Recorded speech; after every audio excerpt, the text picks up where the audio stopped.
Assalamualaikum warahmatullahi wabarakatuh. Perkenalkan, nama saya Dinda Sabrina Kusuma dari program studi D3 Budidaya Perikanan semester 2B.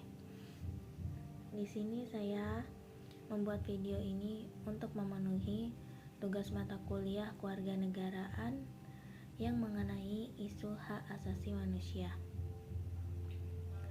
Persoalan yang akan saya bahas yaitu mengenai kasus pembunuhan Munir Said Thalib. Munir Said Thalib, beliau lahir di Malang 8 Desember 1965. Beliau sempat menyelesaikan pendidikannya S1 di Universitas Brawijaya. Selama menjadi seorang mahasiswa, beliau juga dikenal sebagai salah satu aktivis di kampusnya. Tetapi sekarang beliau lebih dikenal sebagai aktivis yang menangani pelanggaran hak asasi manusia yang ada di Indonesia. Pada tanggal 7 Desember 2004, beliau berencana untuk melanjutkan pendidikan S2-nya di Utrecht, Belanda. Tetapi di perjalanan menuju negara yang akan dituju, tepatnya di Bandara Schiphol, Amsterdam, beliau telah ditemukan meninggal dunia. Beliau diduga juga sengaja dibunuh dengan cara diracuni dengan racun arsenikum. Karena berdasarkan pada pemeriksaan terdapat racun arsenik di dalam makanan serta minuman yang sebelumnya telah dikonsumsi oleh Munir. Dalam pemeriksaan otopsi juga ditemukan racun yang serupa di dalam tubuh Munir. Berdasarkan fakta-fakta yang telah ditemukan dan dikumpulkan, dapat disimpulkan bahwa Munir meninggal karena sengaja dibunuh dengan cara diracuni.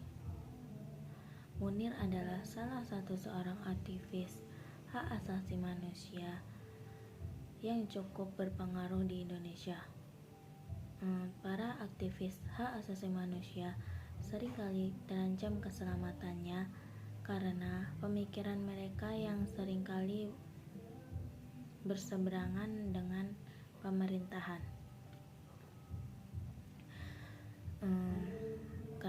Oleh karenanya, tidak heran jika kasus kematian Munir terlihat cukup janggal.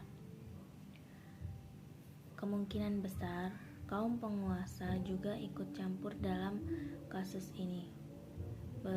Beberapa pelaku yang ditetapkan sebagai pembunuhan Munir telah diketahui, tetapi dalam proses hukum mereka hanya diberi sanksi dan denda saja. Proses hukum yang tidak jelas dan terlalu berbelit-belit ini semakin membuat kasus pembunuhan Munir semakin tidak jelas. Banyak pihak yang berkepentingan memang terlihat dengan sengaja membuat kasus kematian Munir ini seakan tidak dapat diungkapkan. Polikarpus Budihari Prayitno adalah salah satu seorang nama pelaku utama yang diduga telah sengaja membunuh Munir karena telah cukup banyak bukti yang mengarah pada Polikarpus yang dengan sengaja memasukkan surat izin terbangnya, padahal pada tanggal itu ia mendapat cuti. Sebelum Munir meninggal, Polikarpus sempat meminta Munir untuk pindah tempat duduk. Akan tetapi, ketika Polikarpus dituduh sebagai pembunuh Munir, ia langsung mengelak. Dalam proses penegakan hukum yang berlaku, Polikarpus hanya dihukum karena pemalsuan surat izin saja. Tidak ada yang tahu apa sebenarnya motivasi Polikarpus membunuh Munir ini, karena tidak adanya keterkaitan hubungan antara Munir dan Polikarpus.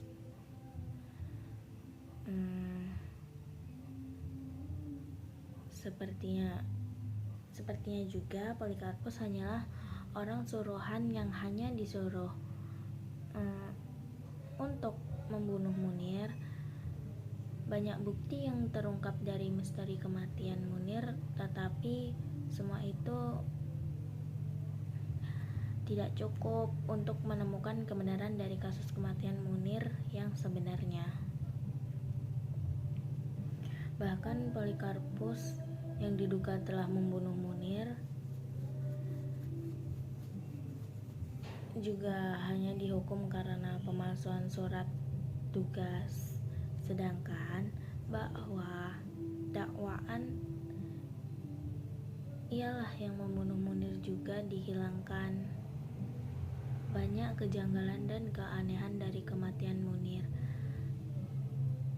tetapi jaksa serta hakim yang menangani kasus ini tidak dapat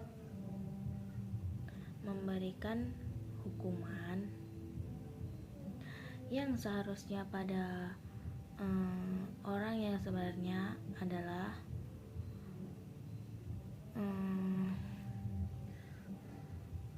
pelaku pembunuhan Munir.